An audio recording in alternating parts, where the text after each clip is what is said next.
In the near future, a satellite capsule known as Pilgrim is coming back from Mars with soil samples that will hopefully confirm the existence of alien life. Unfortunately, the Pilgrim gets damaged by asteroids and ends up veering off its course. Now the crew of the International Space Station must intercept the Pilgrim and retrieve the sample. After helping Rory suit up for a spacewalk, the rest of the crew rushes to their places to help Rory navigate through the rescue.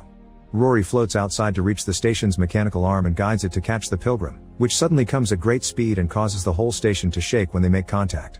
For a moment the crew worries something went wrong, but Rory reveals he's successfully caught the Pilgrim. Afterward, paralytic astrobiologist Hugh carefully begins testing the sample and is pleased to discover an almost fossilized single-cell organism in the soil.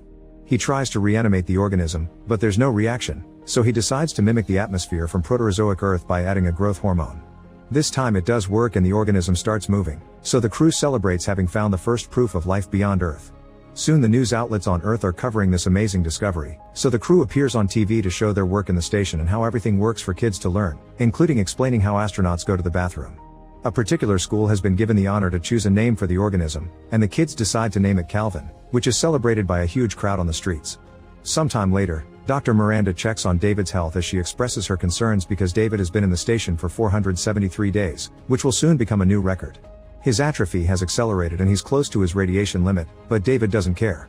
After having been in the military and fought in the war, David prefers to be up here where people aren't nasty to each other. The next day, Hugh discovers Calvin has grown very quickly and now it consists of hundreds of cells that are developing a neural network. Each of these cells can perform functions independently, which means each cell is simultaneously a muscle cell, a nerve cell, and a photoreceptive cell. Commander Cat describes Calvin as being all brain, all muscle, and all eyes. Hugh notices that Calvin is developing appendages, so he tries to make contact, which successfully causes the cells to move and take interesting shapes. Later, while the crew has dinner, Engineer Show gets